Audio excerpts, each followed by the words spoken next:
그리스 신화 속 프로메테우스는 꺼지지 않는 불꽃을 훔쳐 인간에게 선물했다. 인류의 혁신적인 발전을 가져온 위대한 발견, 불. 신화 속 등장하는 꺼지지 않는 불꽃이 실제로 존재한다면 프로메테우스가 신에게서 불을 빼앗아 인간에게 준 주의로 형벌을 받았던 장소 아제르바이잔. 불의 나라로도 불리는 이곳에는 약 4,000년 동안 꺼지지 않고 불타는 신비한 산이 있다. 야나르다그. 불타는 산이라고 불리는 이곳에는 현재까지도 불을 보기 위해 성지순례의 발걸음이 끊이지 않고 있는데, 꺼지지 않는 불꽃은 야나르다그뿐만이 아니었다. 세계 곳곳에서 타오르고 있는 위대한 불꽃들. 먼저 형제의 나라 터키. 얀탈리아 지역에 위치한 올림포스 산에는 2,800년 동안 타오르는 불멸의 불꽃이 존재하는데, 바로 불타는 돌, 야나르타쉬. 꺼질 듯 다시 살아나는 불꽃의 모습에 지금 이 순간에도 수많은 발걸음이 계속되고 있다. 인도네시아에서도 오랜 역사를 지닌 꺼지지 않는 불꽃이 있다. 무라펜. 무라펜의 불꽃은 15세기부터 타올랐던 것으로 추정되며 2018년 아시안게임에서 성화의 불꽃으로도 사용되었는데, 고대로부터 이어진 이 영원의 불꽃을 사람들은 신의 축복이라 부르고 있다. 그리고 여기 자연이 만들어낸 불꽃들과 달리 인간이 만들어낸 영원의 불꽃도 존재한다. 지름 70m, 깊이 30m의 대형 불구덩이. 바로 투르크메니스탄 카라쿰 사막에 있는 지옥의 문.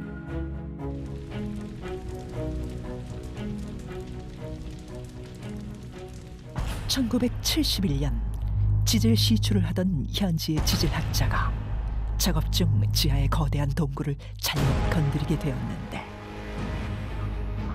땅이 무너져 내리면서 독성 가스가 분출되었고, 가스로 인한 환경 오염을 막기 위해 인위적으로 불을 붙이면서 지옥의 문이 열리게 된 것. 금방 꺼질 것 같았던 불은 지금도 뜨겁게 불타오르고 있다. 비, 바람, 눈에도 끄떡없이 세계 곳곳에서 타오르고 있는 꺼지지 않는 불꽃. 과연 어떤 비밀이 숨겨져 있을까? 오늘의 두 번째 미스터리는 바로 꺼지지 않는 불꽃입니다. 아니 근데 상식적으로 그냥 불이라는 게 비가 오면 그냥 자연적으로 꺼지게 마련인데 그게 가능한 일이에요? 그러니까 우리가 좀 더 생각을 해볼 수 있는 게 무언가 밑에서 공급이 되지 않을까. 그 공급이 바로 우리가 생각할 수 있는 가스죠. 불에 탈 수 있는 가스. 우리가 천연가스들이 지속적으로 공급이 되고 있는 거겠죠. 아니 근데 지하에 얼마나 많은 가스가 매장되어 있길래 지금까지 저 불이 안 꺼지고 있는 거예요? 대부분의 우리가 여태까지 봤던 분들은 아주 조그만 불꽃들이었어요. 상대적으로 작은 그런 불꽃들은 매장량이 많다고 하더라도 사실 분출되는 가스의 양은 그렇게 많지는 않을 거예요. 그렇기 때문에 조금만 분출되더라도 아주 오랫동안 지속적으로 불타오를 수 있겠죠. 근데 혹시 매장량이 현재 많다고 하는데 더 추가로 늘어날 수도 있나요? 매장량 자체가? 커지거나? 매장량 자체가 늘어날 수는 없는 텐데요. 절대량이 있는 그 지표면 부근에서의 가스가 분출되면 그 부분의 압력이 낮아지니까 그 주변에 더 먼 곳에서의 가스가 거기로 다시 모일 수는 있겠죠. 우리나라 같은 경우에 조선왕조실록을 보면 조선시대에 땅지자에 불화자를 써서 지화라고 해가지고 땅에서 갑자기 불이 튀어나왔다라는 기록이 몇 군데 보이는 것들이 있습니다. 근데 공교롭게도 그 현상이 많이 일어난 장소가 동해안 지역에 많이 나오고 있거든요. 여러분 혹시 아실지 모르겠습니다만 우리나라의 동해안에 동해가스전이라고 해가지고 바다에서 바다 밑바닥을 파가지고 거기서 가스를 뽑아내는 그런 곳이 있어요. 우리나라의 동해에. 그래서 여러분 뭐 어릴 때 혹시 대한민국 기름 한 방울 나지 않는 나라 뭐 이런 말씀 많이 들었잖아요. 맞아요. 거기서 가스를 퍼내면서 기름도 한 10,000리터씩 뽑아냅니다. 기름도 한 10,000리터씩 뽑아냅니다. 그러니까 사실 우리나라가 기름 한 방울 안 나는 나라가 아니게 된 지 벌써 몇십 년 됐어요. 산유국이에요. 우리나라도 산유국이네요. 몇 만 리터 단위로 나옵니다. 그래서 동해안 지역에 가스가 묻혀 있는 지대는 예로부터 있었고 지금은 그걸 발견해서 캐내서 쓰고 있기도 해요. 그래서 엄청나게 많이 파서 썼거든요. 아마 한 내년, 후내년 정도에 그게 바닥을 드러낼 것 같다라고 합니다. 그러니까 우리나라처럼 석유가 별로 없을 것 같은 나라에도 그 정도는 있는 거거든요. 그러니까 뭐 석유가 많은 어떤 그런 곳에서는 굉장히 많은 양의 가스가 있어가지고 조금씩 새어 나오는 곳에 불이 붙으면 굉장히 오랫동안 계속 불타는 것도 가능하겠죠. 자, 저희가 꺼지지 않는 불에 대해서 계속 네. 이야기 나누고 있는데요. 그중에서도 정말 과학적으로 설명이 불가한 네. 미스터리한 불이 있다고 합니다. 자, 과연 어떤 불일지 바로 만나보시죠.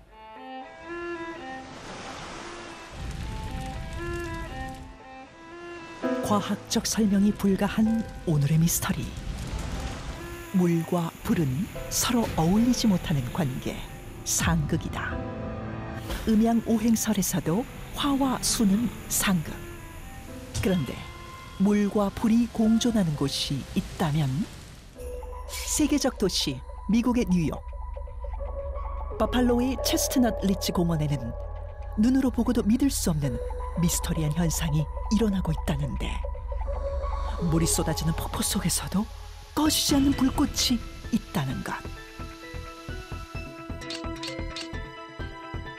물이 닿으면 꺼지는 불. 그런데 어떻게 이곳에서는 불과 물이 공존할 수 있는 것일까? 이 불꽃은 수천 년 전 원주민이 최초의 불을 붙였다고 알려졌는데, 비나 눈이 내리는 날은 물론 영하의 날씨에도 꺼지지 않아 화제가 되었다. Which should be on your bucket list if you're even in the area. Or actually, better yet, So cool looking. I mean, it doesn't look like it should 이 be there. 신기한 현상을 보기 위해 세계 각국의 사람들이 체스트넛 리치를 방문하고 있으며, 수많은 과학자들 역시 물속에서도 꺼지지 않는 불꽃의 이유를 밝히기 위해 수십 년간 연구했으나 아직까지 그 원인을 찾아내지 못했다.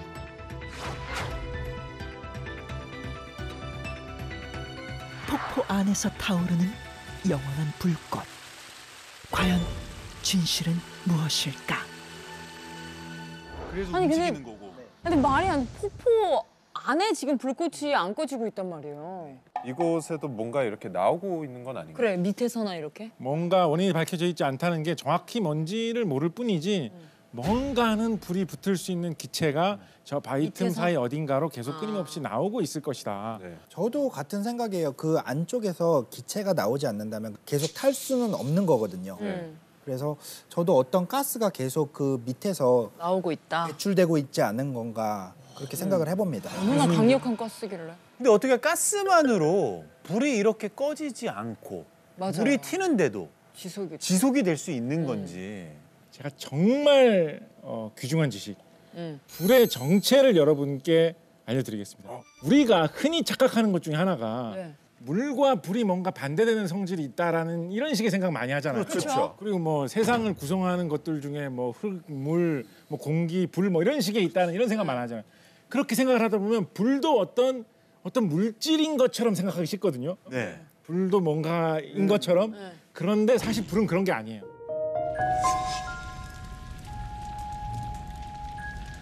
불은 뭐냐면 불의 연소의 3요소라는 게 있습니다. 산소, 불이 탈 수 있는 연료, 그 연료의 온도를 올려줄 수 있는 점화원.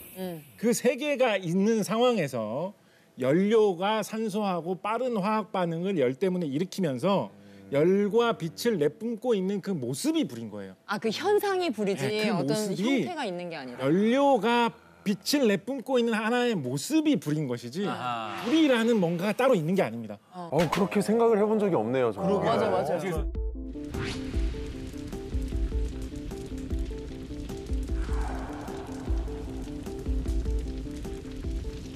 이런 거 생각해도 약간 좀 공상적인 이야기이긴 한데 용이 불을 뿜는다라고 하잖아요. 맞아요. 그럼 어떤 순수한 불에 뭔가 그런 게 나오는 거는 없어요. 불이라는 건 그런 게 아니에요. 불을 붙일 수 있는 무언가를 용이 입으로 계속 내뿜고 있는 상황에서 불꽃이라는 그 열과 빛의 현상을 일으키는 게 불이거든요. 야, 죽이네요.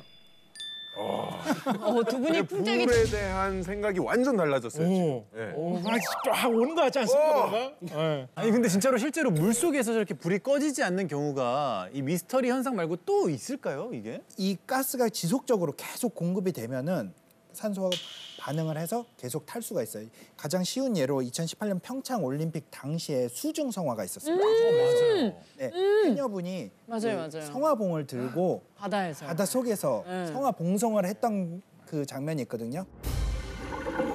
정말 유명했던 장면 중에 하나죠. 그 성화 봉송 당시에. 기억나요.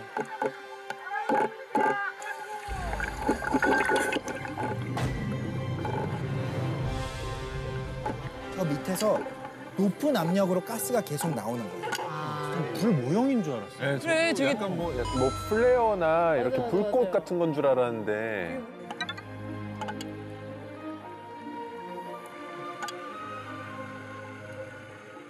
너무 궁금하지 않습니까? 궁금합니다. 네. 오늘도 네. 직접 아, 꺼지지 않는 불꽃을 실험해 보겠습니다. 저희가 해보나요? 네. 사실 이 시간이 제일 재밌습니다. 그러니까요.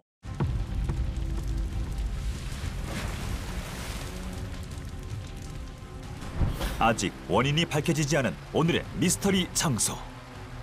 바로 뉴욕 체스트넛 리치 공원의 꺼지지 않는 불꽃. 이 불꽃이 더욱 미스터리한 이유는 폭포 아래에서 활활 타오르고 있다는 것인데, 심지어 동굴 바닥에도 물이 가득한 상황. 과연 물과 불의 공존은 실제로 가능한 것인지 다빈치 노트에서 실험해보기로 했다.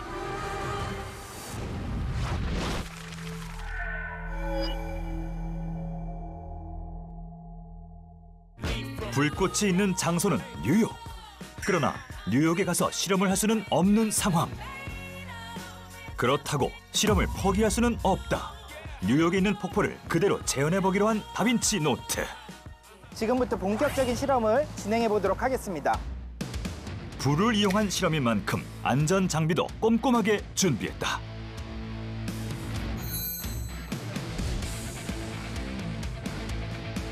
이제 뉴욕 체스트넛 리치 공원의 폭포 속 불꽃을 재현해보자. 시작하겠습니다. 보이시죠? 지금 물이 흐르고 있는 거 보이시는데 여기에 제가 한번 불을 붙여보도록 하겠습니다.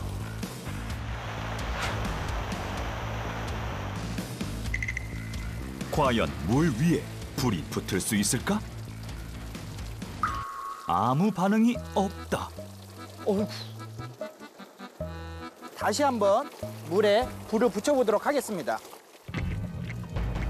동굴 바닥의 물과 폭포수의 영향으로 불이 붙지 않는 상황. 그래도 지금 불이 붙지 않는데요.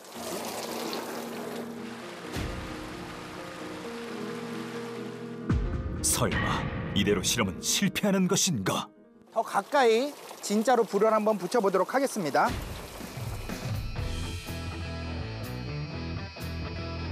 이번엔 과연 꺼지지 않는 불꽃을 볼 수 있을까?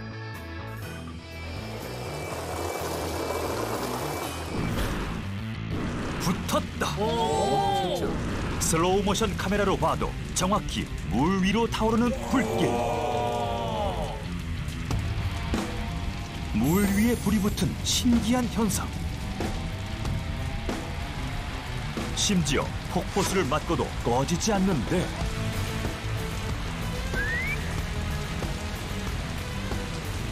그게 돼요? 합성 맞죠?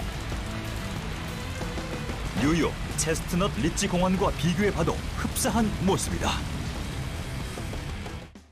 실험은 끝나지 않았다. 이번엔 폭포처럼 내리는 물 대신 직접 물을 부어보기로 했다. 양동이에 물을 받아왔는데요. 물을 한번 더 가까이서 부어보도록 하겠습니다. 과연 불꽃은 많은 양의 물을 한 번에 맞아도 꺼지지 않을까?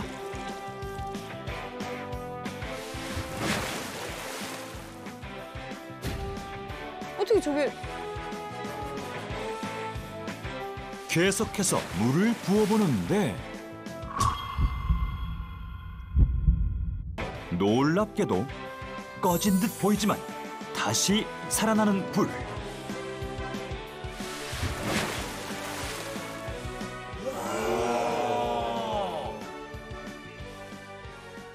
여기서 끝이 아닙니다. 뉴욕 체스넛 리지 공원의 영원한 불꽃은 태풍도 이겨냈겠죠? 제가 그래서 강풍기를 준비해서 한번 불꽃에 강풍기를 쏘여보도록 하겠습니다. 과연 불꽃은 강풍도 이겨낼 수 있을 것인가?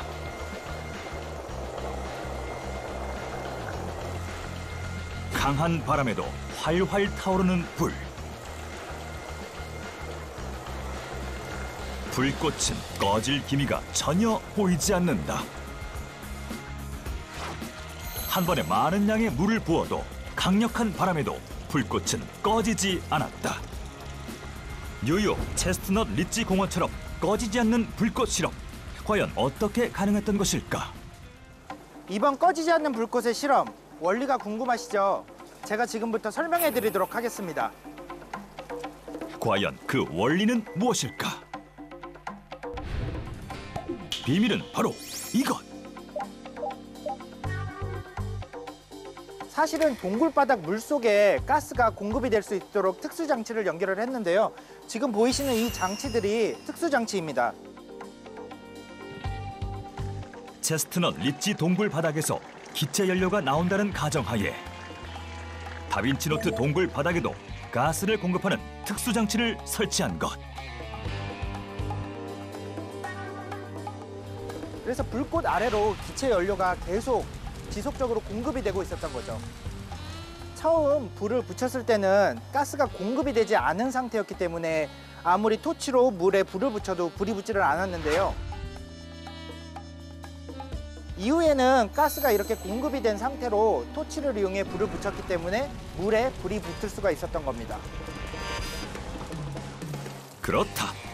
일반적인 원리로는 물과 공존할 수 없는 불이지만 점화원, 즉 열과 공기 중의 산소에 기체 연료가 충분히 공급되어 불꽃이 물속에서도 절대 꺼지지 않을 수 있었던 것이다.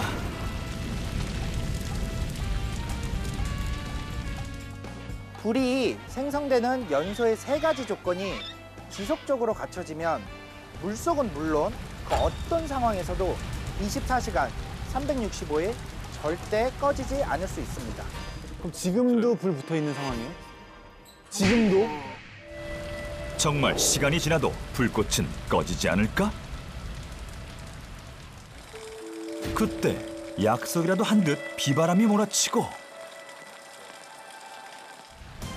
우리는 악조건 속에서도 정말 불꽃이 꺼지지 않을지 확인해 보기로 했다.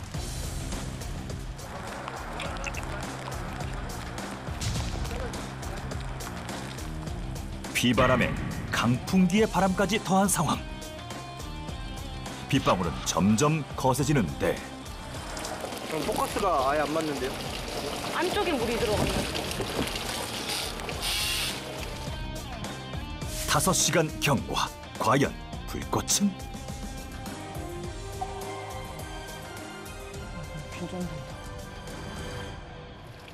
꺼지지 않았다. 계속 물 위에서 활활 타오르고 있는 불꽃. 뉴욕 체스트넛 리지 공원의 미스터리. 영원한 불꽃 재현 실험 완료.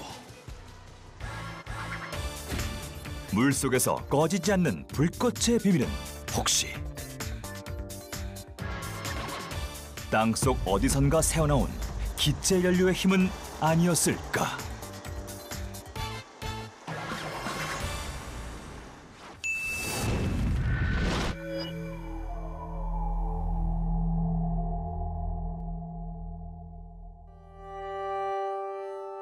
그리스 신화 속 아름다운 한 여인. 그녀는 아테네 여신의 저주로 무서운 괴물이 되고 마는데 그녀의 이름은 메두사. 메두사죠.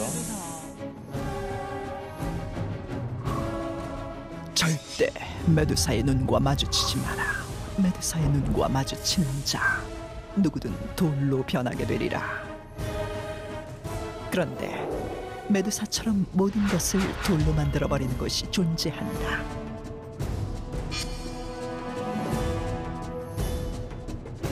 바로 탄자니아 북부에 위치한 나트론 호수.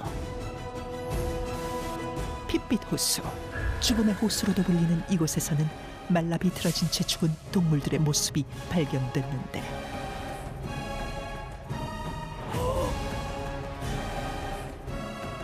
닿기만 해도 몸이 돌처럼 굳은 채 죽는 끔찍한 호수의 비밀.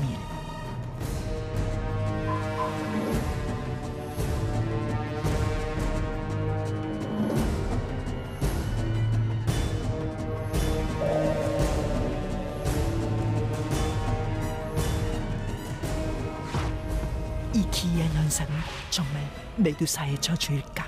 아니면 자연적 현상일까? 자, 오늘의 첫 번째 주제, 메두사의 저주입니다. 뭐 신화 메두사의 저주는 다들 아실 텐데 네. 그게 현실판이 있다라는 겁니다. 나트론 호수, 생각만 해도 참 끔찍한데 근데 어떤 비밀이 숨겨져 있길래 이렇게 돌로 만들어버리는 걸까요? 아니 저게 썩거나 으스러지지 않고 그냥 그대로 있네요. 학자들이 이 호수의 비밀을 파헤치기 위해서 조사를 했는데요. 네. 비밀은 바로 탄산 나트륨에 있었습니다. 탄산나트륨. 탄산나트륨이 어떤 성분이에요? 요즘에는 탄산 소듐이라고도 하는 성분인데 이 물에다가 녹이면 염기성이라는 성질을 띠게 하는 그런 물질입니다. 산성에 반대되는 염기성, 알카리성이라고 하면 이 생체의 피부나 가죽 이런 거를 잘 녹여요. 아 녹아요 그것도? 네.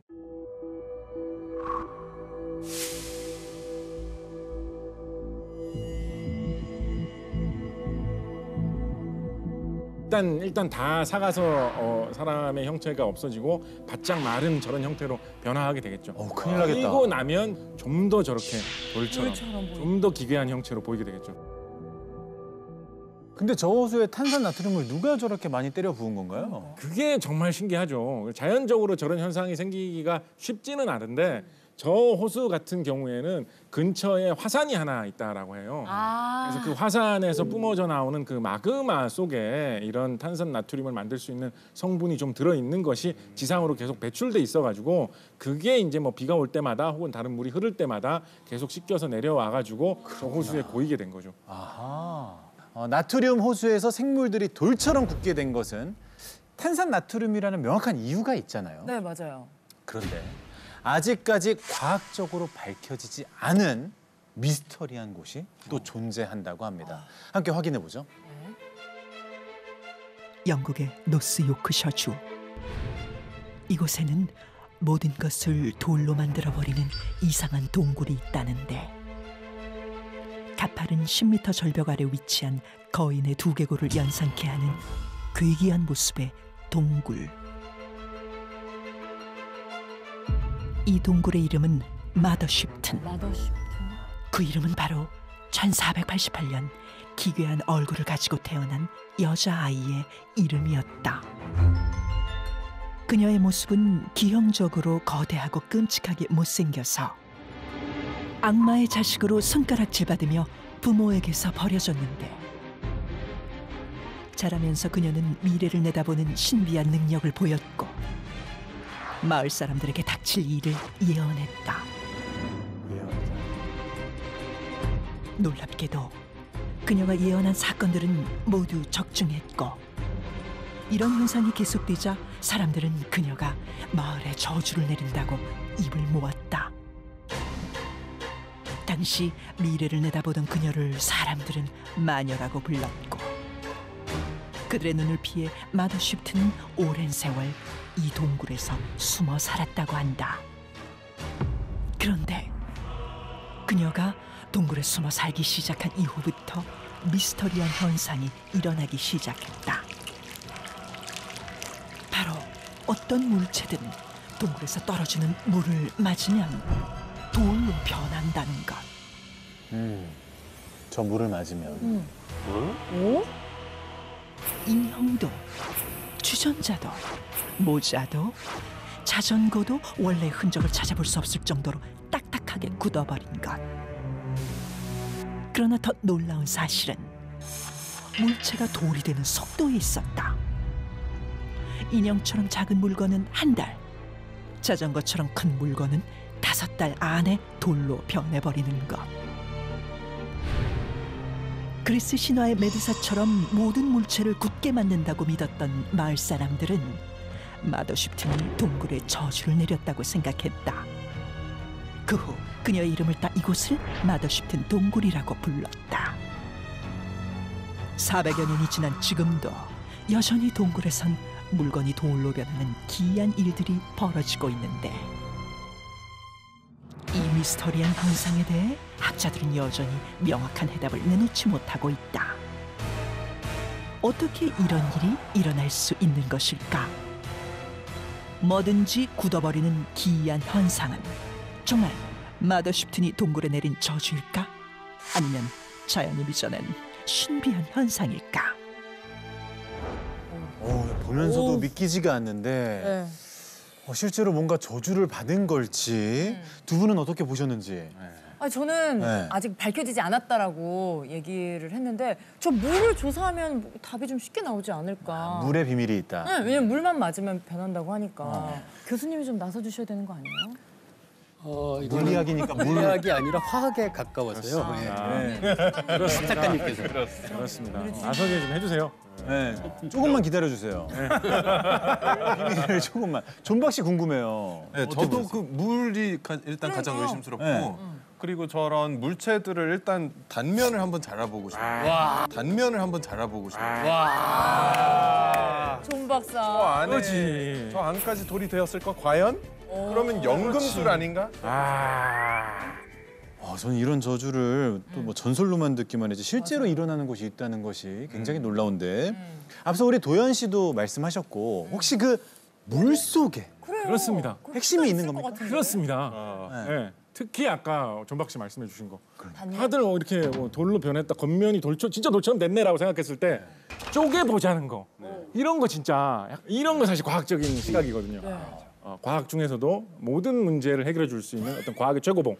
과학의 눈으로 본다면 명쾌한 설명이 있습니다. 제가 생각하는 동굴의 비밀은 바로 탄산칼슘입니다. 아까 거기는 탄산 나트륨이었고 여긴 탄산 칼슘이군요. 그렇습니다. 우리나라에도 뭐 고시 동굴이라든가 뭐 백룡 동굴, 온달 동굴 뭐 이런 여러 가지 아름다운 동굴들이 많이 알려져 있죠. 그런 동굴들에 들어가 보면 안에 뭐 여러 가지 막 이렇게 고드름처럼 막 매달린 종유석 이런 것도 있고 기이한 모양으로 올라와 있는 뭐 석순 이런 것도 있고 내부 풍경이 되게 다양하고 아름답지 않습니까? 그런 성분들을 생기게 할 수 있는 그 물질, 그 동굴을 이루고 있는 돌인 석회암의 주요 구성 성분이 바로 탄산칼슘입니다. 그 탄산칼슘이 워더쉽튼 동굴 근처에서 흐르는 물 속에도 다량의 이런 석회 성분, 탄산칼슘 성분이 발견되고 있다라고 해요. 그런 석회화 현상이 원인이 아닐까 그렇게 추측합니다. 석회화 현상을 좀 설명해 주실 수 있을까요? 석회화 현상, 네. 좀 간단하게 쉽게 이야기하자면 이 석회암 속에 들어있는 탄산칼슘 성분, 물에 좀 녹을 수 있는 성분입니다. 물에 녹아 있다가 적절한 곳에서 물이 마르면서 그 탄산칼슘이 다시 물 밖에서 드러나가지고 그대로 굳는 그런 현상이라고 보시면 거의 얼추 비슷하게 생각하실 수 있을 것 같습니다. 말씀드리니까 알겠는데 아까 우리 영상에서 봤는데 조그만 곰인형 같은 경우 한 달이 걸린다 그랬고 자전거가 5개월 걸린다 그랬는데 한 달 만에 그렇게 될 수 있는 거예요? 종유석 같은 경우에 사실 조금 자라나는 경우에도 뭐 몇천 년, 몇만 년이 걸린다라고 하거든요. 그래서 그런 거하고 비교하면 사실 좀 놀라운 현상이기는 하죠. 그런데 아마도 제 생각에는 특히 저 인형 같은 경우에는 그 물을 받으면 그 물을 그대로 흡수를 해가지고 들고 있을 수가 있죠. 그 물 자체를. 그리고 물이 마르고 그런 탄산칼슘 성분이 남아 있을 때 그 인형의 섬유질, 그 실과 실 사이 틈에 그런 게 더 끼기도 좋은 그런 특징이 아마 있을 겁니다.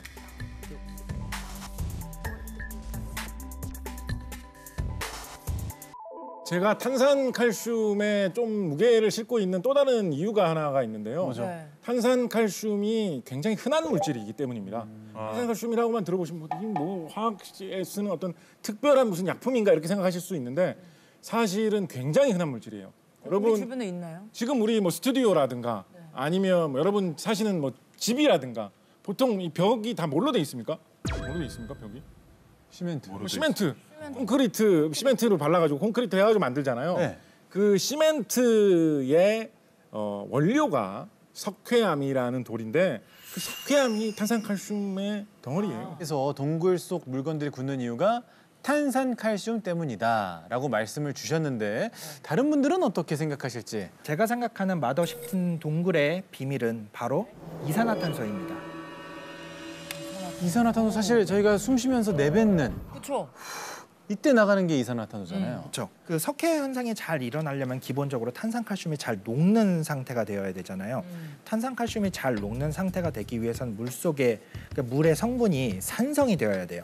이산화탄소가 물 속에 녹으면서 물이 약간은 산성 성분을 띠게 되거든요. 마더십튼 동굴의 물을 분석을 해본 결과 녹아 있는 이산화탄소 농도가 약 300 ppm 정도.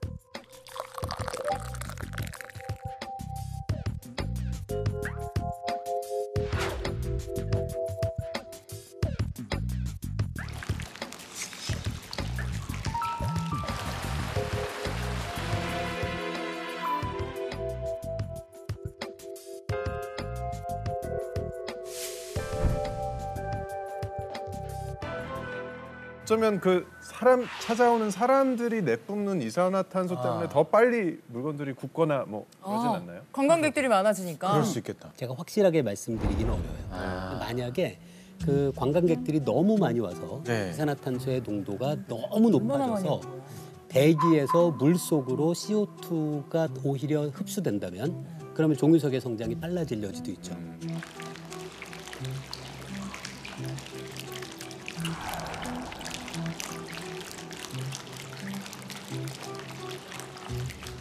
이렇게만 이야기하면 뭐 이산화탄소가 되게 저주받은 무서운 물질인 것 같지 않습니까?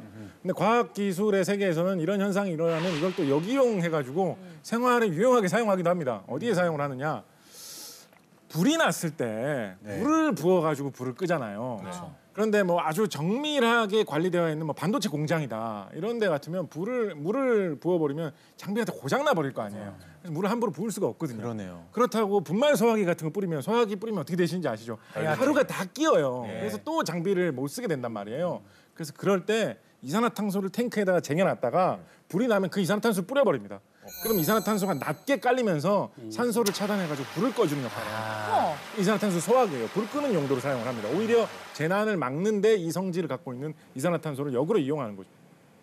자, 지금 탄산칼슘 때문이다, 또 이산화탄소 때문이다. 다양한 의견들이 나오고 있는데 저희 다빈치 실험실에서 마더십튼 이 동굴을 재현을 해서 실험을 진행했다고 합니다. 자, 과연 탄산칼슘과 이산화탄소만으로 마더십튼의 비밀을 파헤칠 수 있을까요? 영국 마더십튼 동굴에서 일어난 미스터리. 뭐든지 돌로 만드는 이 동굴의 기이한 현상 역시 마녀의 저주가 아닌 석회 물질과 관련된 건 아닐까. 그래서 다빈치노트 실험실에서는 서울과학기술대학교 정밀화학과 연구실에서 전문가와 함께 직접 실험해봤다. 과연 마더십튼 동굴의 비밀을 풀 수 있을까? 먼저 가장 중요한 실험 조건. 우리는 동굴과 최대한 비슷한 환경을 만들기로 했다. 그치, 환경이 비슷해야 되잖아. 영향을 많이 받으니까 또. 첫 번째 조건은 바로 이산화탄소 수치. 일반 물에 녹아있는 이산화탄소 수치는 약 10 ppm. 아까 말씀하신 10 ppm 정도. 마더십튼 동굴 물속에 녹아있는 이산화탄소의 수치는 약 300 ppm. 무려 30배나 높게 녹아있는 이산화탄소 수치. 그렇다면 돌로 굳는 현상의 비밀은 높은 이산화탄소 수치와 연관돼 있을까? 동굴 속 석회수에는 칼슘이온 농도가 높은데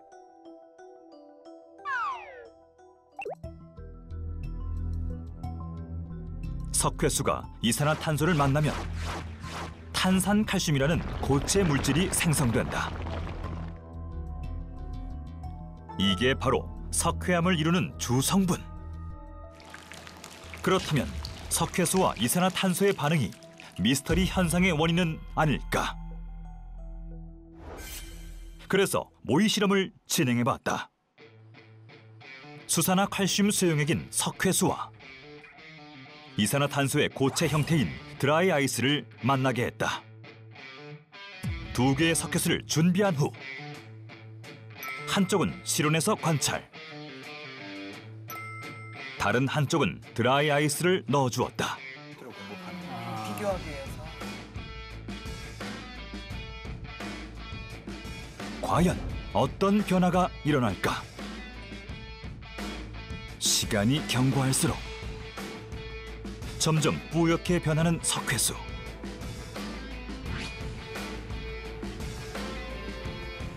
실험 결과 드라이 아이스를 넣은 쪽에 침전물이 더 많이 생겼다. 마더십튼 동굴의 첫 번째 조건은 바로 이산화탄소였던 것. 그렇다면 또 다른 조건은 바로 동굴 물속 석회 성분. 우리는 비슷한 성분의 용액을 만들기로 했다. 용액을 만들기 위한 비밀 병기 준비 완료. 용액을 균일하게 섞어줄 자력 교반기까지 등장했다. 우리는 분석 자료를 통해 동굴의 물속 성분을 알 수 있었는데 그중 가장 많이 포함된 4가지 시약을 비커에 넣어준 뒤 증류수와 석회수를 따라주었다. 야, 저 비율까지 맞춰서. 교반 자성으로 고르게 섞어주면 두 번째 조건 동굴 용액 완성. 이제 유사한 환경은 다 갖췄다.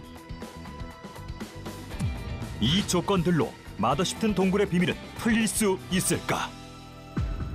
본격적으로 동굴을 만들어보자. 와, 기대치 장난 아니네. 천장에서 떨어지는 물은 분별 깔때기로 재현하고 돌처럼 굳혀버릴 모형도 준비했다. 자전거. 코리아 마더십튼을 만드셨네. 그 후 동굴과 비슷한 환경을 위해 석회 성분으로 된 시멘트를 바닥에 깔아주었다.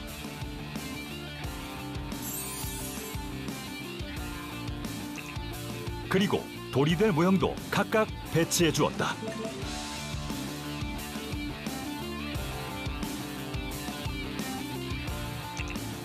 분별 깔때기를 설치한 후 이 실험의 키포인트, 마더십튼 동굴과 유사한 용액을 채워주었다. 용액이 떨어지는 속도까지 미세하게 조절.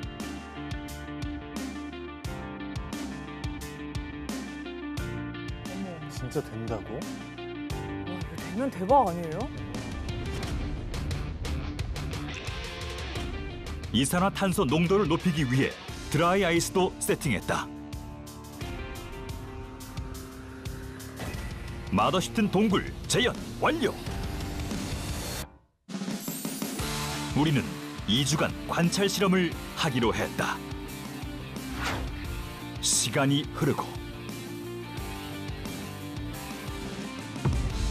과연 어떤 변화가 일어날까?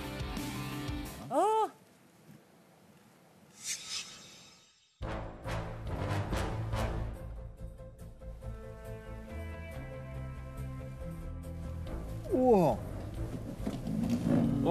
자전거가 가장 눈에 띄게. 이걸 한번 들어봐도 될까요? 이게 근데 우리가 이건 진짜 많이 진전이 된 거예요. 2주인데 이 정도면 2년, 20년 정도 되면은 거의. 그렇죠. 자, 인형을 한번. 네. 인형도 여기. 저도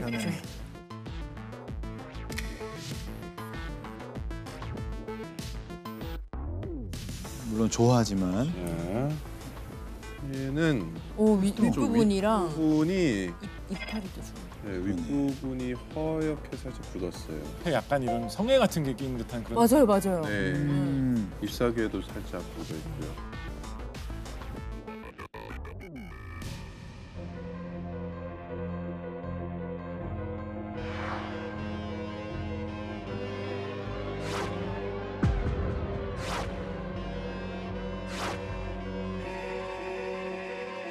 자, 그렇다면 오늘의 다빈치 노트 첫 번째 미스터리부터 공개해 보겠습니다.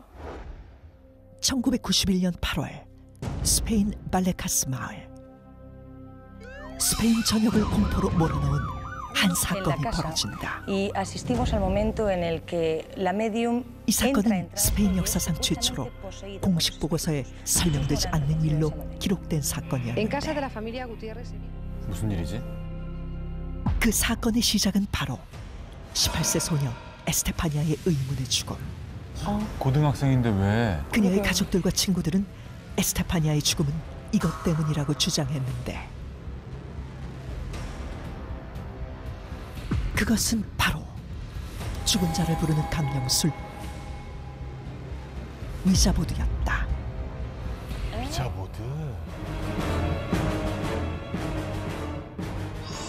과연 그녀에겐 어떤 일이 벌어졌던 것일까? 1990년 스페인. 에스테파니아는 방과 후 친구들과 학교에 남게 된다. 그녀의 친구는 얼마 전 오토바이 사고로 남자친구를 잃게 됐고 죽은 남자친구를 그리워하는 마음에 에스테파니아에게 위자보드를 제안한다. 죽은 자의 영혼을 불러내 대화를 하는 강령술인 위자보드.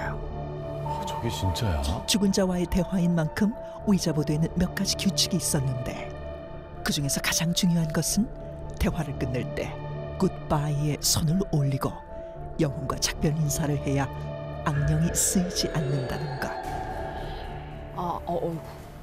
뭐야? 설마? 에스테파니아와 친구는 규칙대로 위자보드 위에 손을 올리고 영혼과 대화하기 시작하는데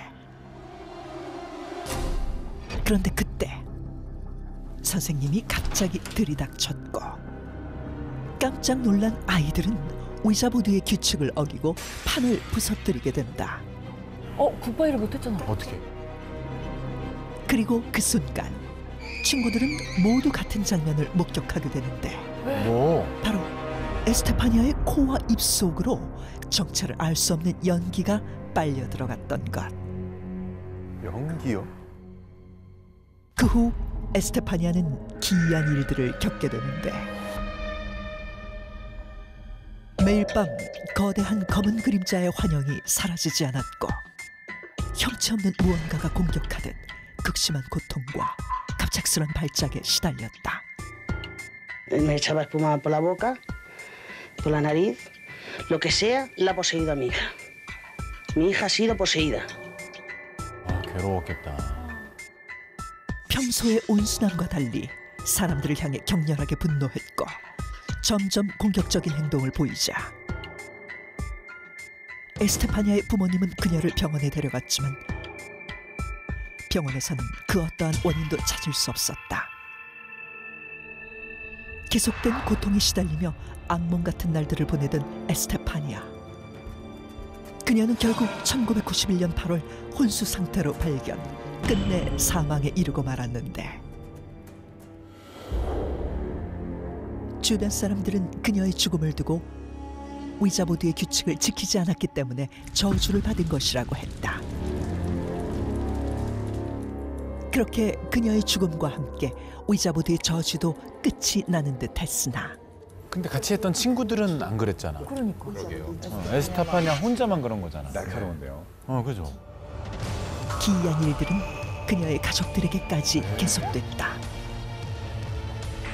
가만히 있던 물건들이 스스로 움직이거나 폴터가이스트잖아. 한밤중 방문이 저절로 열리는 등 집안 곳곳에서 이상한 현상들이 나타났다. 그리고 가족 모두 에스테파니아가 봤다고 주장한 거대한 검은 그림자를 목격하게 되는데 거대한 그림자는 밤마다 가족들을 짓밟고 옥죄며 극심한 고통 속으로 몰아넣었고 가족들이니까 착각하는 것도 아니지 않을까요? 참을 수 없었던 가족들은 경찰에 도움을 요청했다. 경찰 또한 기이한 현상들을 마주하게 되는데 뭔데? 왜? 아무도 없던 방 안에서 에스테파니아의 제단 사진이 불에 타고 있었던 것. 이건 뭐야? 이것도 우리가 저희가 다뤘었잖아.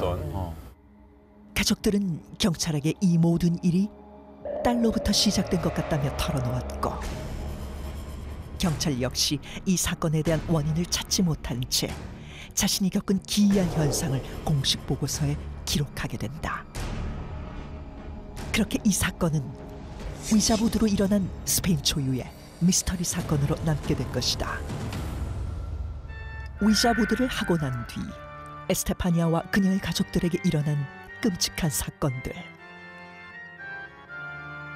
이것은 그저 우연의 일치였을까? 아니면 정말 위자보드로 불러낸 영혼의 저주였던 걸까? 섬뜩하네요. 네. 자, 오늘의 첫 번째 미스터리, 한 소녀를 죽음으로 이끈 위자보드에 대한 이야기입니다. 자, 먼저 위자보드가 정확히 뭔지부터 여쭤볼게요.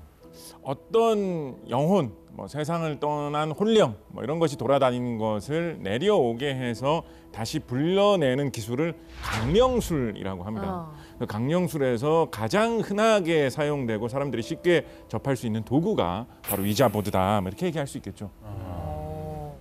생각해보면 저 학교 다닐 때도 이런 비슷한 거 있었던 것 같은데 분신사바 했잖아요. 맞아요. 분신사바.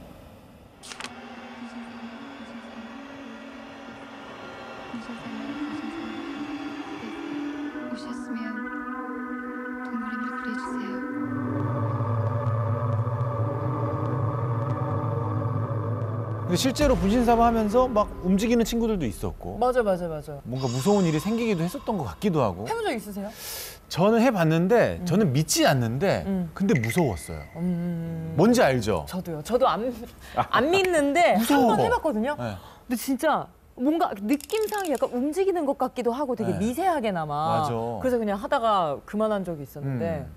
혹시 뭐 분신사바 같은 거 이런 게임 하신 거 뭐 기억나시는 거 있으실까요? 아니면 뭐 강령술. 저는 안 해봤는데 이제 어렸을 때 제 친구들이 그런 게 있었어요. 블러디 메리라고. 블러디 메리. 그것도 약간 네네.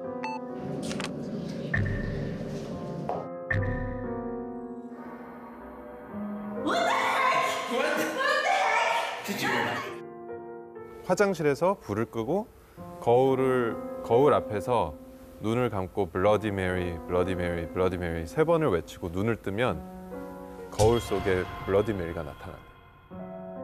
블러디 메리가 나타난다. 진짜. 근데 귀신을 불러낸다라는 게 말이 되는지. 전 요건 안 믿는데. 그러게요. 저도 영상을 보면서 이게 너무 이상한 현상들이 많이 겹치니까 그렇게 생각할 수도 있는데 저는 그래도 우연이라고 생각해요. 근데 이제 위자보드는 뭐 우연의 일치라고 해도 뭐 가족들이 뒤에 다 피해를 입었다 이건 우연치고는 너무 끔찍하지 않나. 그렇죠. 너무 센 대가인 것 같기도 맞아요. 한데. 사실 이 모든 일도 쉽게 설명할 수 있는 아주 좋은 우리의 옛 속담이 있습니다. 뭐죠? 여러분 다 한 번쯤 들어보셨을 거예요. 까마귀 날자 배 떨어진다. 배 떨어진다. 오비라. 기이한 경찰 보고서가 작성되고 한 그런 시점, 저 희생자가 세상을 떠나는 시점하고 그 위자보드를 한 사건하고도 상당한 시간이 떨어져 있어요. 거의 1년 가까이 되는 시간이 떨어져 있어요. 그래서 그것을 굳이 연결시켜서 생각 안 할 수도 있는 것인데 이 위자보드가 갖고 있는 어떤 불길한 느낌, 그런 생각을 계속 하다 보니까 우연의 일치에 불과한 사건 2개를 연관시켜서 굉장히 신비로운 사건이라고 생각하게 된 것이 아닌가 의심해 봅니다.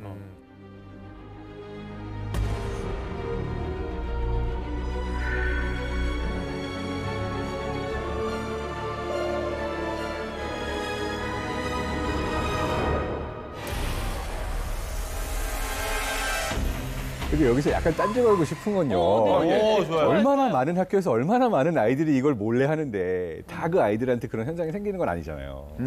그래서 이걸 보면서 오히려 생각났던 것은 이 스토리 안에 되게 여러 가지의 우리 뇌가 겪는 착각들이 들어있는 것 같아요. 착각? 예를 들어서 방금 선생님이 딱 들어와서 내가 해야 되는 일을 끝까지 못한 거 있잖아요. 네. 이걸 보면서 들었던 생각은 자이가르닉 효과다. 자이가르닉 효과다. 자이가르닉 효과다. 어떤 효과요? 자이가닉 효과라는 게 있거든요.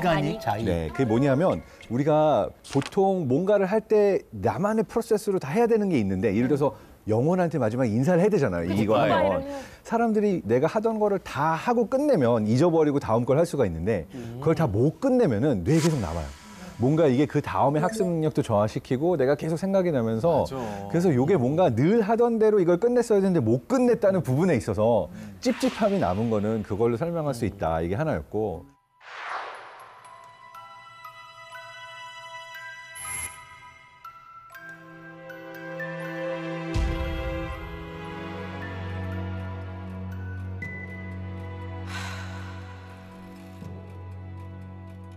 사실 여기에서는 또 한 가지 짐작을 해보면 이 스토리를 주변 친구들도 믿고 가족들도 믿고 다 이 과정에 있어서 이 가족들은 또 뇌과학적으로 약간 유전적으로 비슷한 기질을 타고나지 않았을까라는 의심도 해봐요. 있는 기질이 있는 가족들이었다. 네, 이거를 이제 뭐라고 얘기하냐면 매지컬 아이디에이션이라고 해서 마법적 사고라는 테스트가 있어요. 그 사람들 중에 뭐든지 이건 마법이야, 뭐 누가 날 도청하고 있어, 이거는 뭐 외계인이 날 납치한 거 아닌가라고 이제 뭔가 마법 같은 일, 말이 안 되는 일들을 유난히 잘 믿고 싶어하는 성격을 가진 사람이 주변에 있어요. 그런 사람들이 있죠. 주변에도 있죠. 근데 그게 이제 심해지면 조현병으로도 가는 거거든요. 그러니까 저는 이 소녀의 경우에는 약간 조현병과 비슷한 어떤 뇌의 발작 증세가 있었을 것 같고 또 전반적으로 약간 유전적으로 이걸 쉽게 믿는 기질의 어떤 가족이 공통하는 유전적 효과도 있지 않았을까.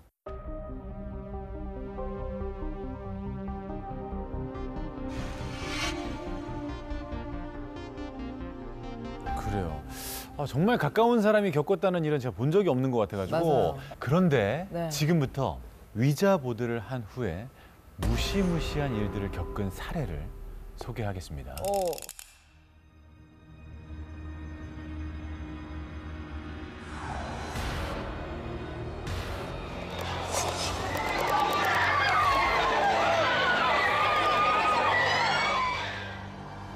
이 사건 유명하죠.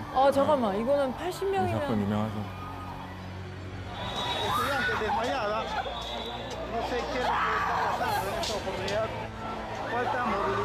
한 반 전체가 왜 뭐 때문에 이렇게 된 거야? 그러니까 어머 어떻게 너무 괴로워하는데?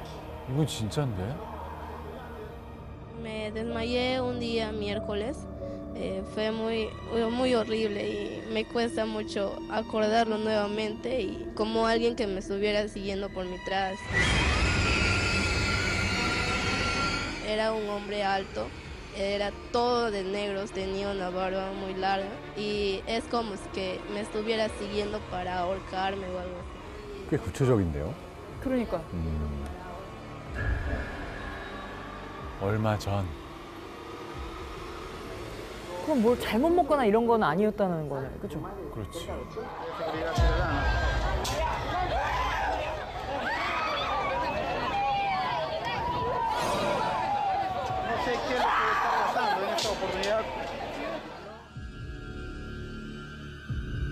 그 페루의 집단 발작은 약간 뭐 식중독이라든지 뭐 전염병 이런 거는 아니었어요? 아니요, 병원에서 그때 검사를 했는데 전혀 그런 문제가 없었다고 합니다. 네. 진짜 위자보드 때문일까요, 그럼? 왜냐면 80명이나 되는 학생들이 저렇게 집단으로.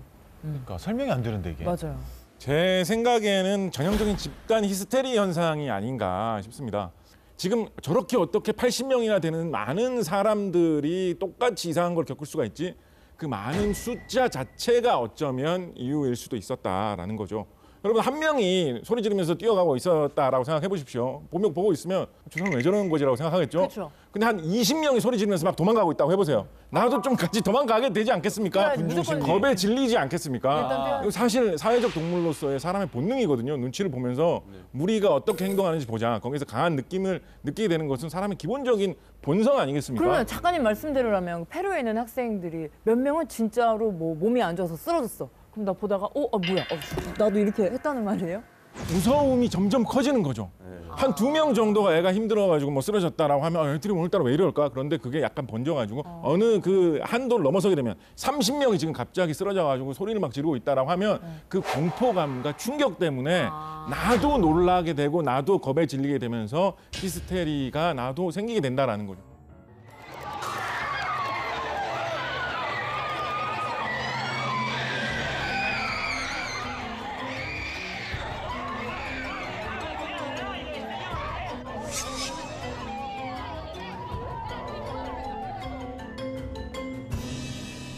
또 이게 특정 나이대 같은 경우가 좀 민감할 수가 있죠. 아 그렇게요. 아까 그래서? 그 선생님들은 멀쩡했던 것 그래, 같고 맞아요. 그러니까 특히 그냥 학생들만 집단 히스테리 현상에 걸렸던 거 보니 유대감이 있는 아이들끼리 그런 거죠. 그런 거죠. 네. 그러니까 청소년의 뇌 같은 경우에는 사실 굉장히 이 지각 변동이 일어나고 있어서 기존에 내가 배웠던 것들 이게 다 바뀌면서 나의 어떤 정체성을 찾아가는 시기예요. 초중고. 그래서 이 아이들의 경우에는 주변 애들이 갑자기 뭔가의 공포감을 느끼면 나도 모르게 막을 수 없이 이 감정에 같이 휩쓸려지는 그러한 현상이 좀 심한 편이죠.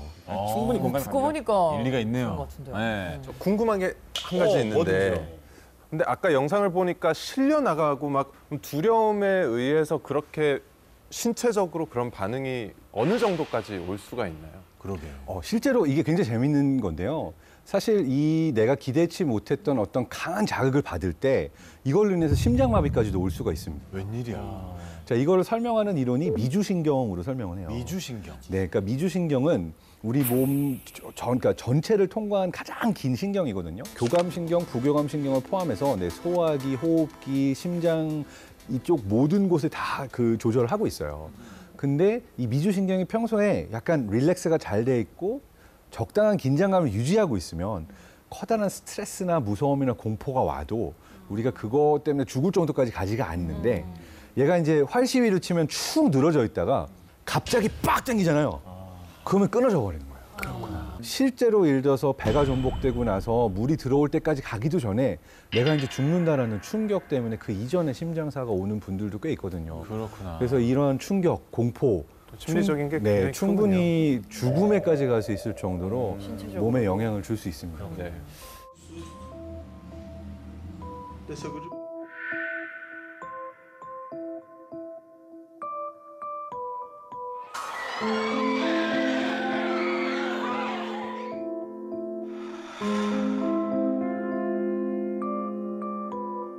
위자보드에서는 우리가 손을 다 같이 얹고 움직였던 건데 이것도 여러 명이 같이 해야 되는 거예요. 지그재그로 5명이 다 서가지고 이렇게 맞추는 건데 한 명씩 손가락을 잡고 평행을 맞춰야 되고 한 명도 손을 떼버리면 안 돼요. 다 같이 얘를 천천히 땅에 내려놓으면 되는 거예요. 쉽죠?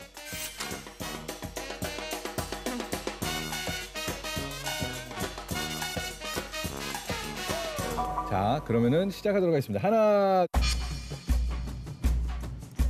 하나, 둘, 셋. 하나, 둘, 셋. 내리셔야지. 내려. 왜 올리는 거야? 다시. 떨어질까봐 그러는 거 같아. 다시. 그러니까. 올라가는 게 아니고 내려가는 거예요. 이게 근데 내려가는 거. 우리끼리 케미가 1도 안 맞는 거. 최악의 케미 아닙니까? 내려봅시다 우리. 이번에 좀 더 집중하고 하나, 둘, 셋. 내리셔야 돼. 내려. 저 하필 맞네. 될 것 같아. 평양 맞추셔야 돼, 평양. 평양 맞추셔야 됩니다. 어디 가시죠? 왜 이쪽 가세요? 손가락이 다 있어야 되고. 왜 이쪽? 올라야 돼. 올려야 돼. 그렇게 안 맞네. 왜 안 되지? 이게 왜 안 돼요? 실험을 해봤는데 두 가지가 밝혀졌네요. 뭐죠? 일단 케미가 너무 안 맞는 거 한 가지. 똥케미. 예, 한 가지는 뭔가 이제 뭐 과학적으로 설명이 되는 뭐 그런 거겠죠? 어떻게 된 거예요? 맞습니다. 자, 일단 이 막대기 실험 같은 경우는 설명이 오히려 약간 쉬워요. 모두의 목적은 막대기를 내려놓는 거였잖아요. 근데 올라갔어요. 내리셔야지. 내려. 내려야 돼. 안 맞춰서 왜 올리는 거야? 왜냐하면 다 같이 말씀하신 것처럼 케미가 정확히 맞아서 5명이 동시에 내려가고 그렇죠. 한 명이라도 약간 박자가 틀리면은 다시 올라가게 되는 형태로 가잖아요. 네. 그러니까 의자보드에서도 5명이 다 힘을 빼고 가고 있다가 어느 한 사람이 긴장해서 살짝이라도 경직이 오거나 무의식적인 신호가 오면 그게 또 방향을 움직이게 되는 힘이 될 수 있고 그리고 그 일이 일어나는 것은 내 의도랑 상관없이 전혀 내가 스스로 의식하지도 못하는데 그런 결과가 일어날 수 있다. 아니, 위자보드가 진짜든 가짜든 보드를 하고 난 뒤에 사건 사고 사례가 계속 나오는데도 사람들은 계속 위자보드를 사용을 한단 말이에요. 왜 그런 걸까요? 접근하기 어려운 신비로운 현상이 있다. 뭐 이런 거에 대한 관심. 그러니까 한번 관심이 생기면 신기하고 이상하니까 거기에 점점 더 몰두해 나가는 성향. 이런 것 때문에 이런 이야기들이 더 크게 와닿게 되는 건 아닌가 싶습니다. 사실 이게 우리 뇌 때문인데요. 항상 결론은 그 이유는 뇌는 설명이 안 되는 것에 대해서 스트레스를 받아요. 보통의 경우에는 잘 설명이 안 되면 무섭기도 하고 스트레스 받고 짜증나고 이래서 뭔가 쉽게 설명되는 하나의 얘기를 그냥 믿고 싶어요. 그래서 위자보드의 경우에도 가장 쉬운 믿기 좋은 스토리는 악령이 들어와서 답을 알려주는 거야. 맞든 틀리든. 그래서 나에게는 일종의 편안함을 줄 수가 있는 거예요. 사람들은 불확실성을 잘 못 참는 특징이 있는 불안하니까. 그 위자보드도 생각해 보니까 우리가 질문을 했을 때 예스, 노는 있지만 그러네. 그 위자가 나 모르겠어라는 거는 그 판에 없잖아요. 사람들이 위자보드에서 얻고자 하는 것은 확실한 답을 얻고자 하는 거지. 그렇게 생각하면 이런 것들이 유행하는 게 불확실성을 참지 못하는 사람들의 속성인 것 같아요.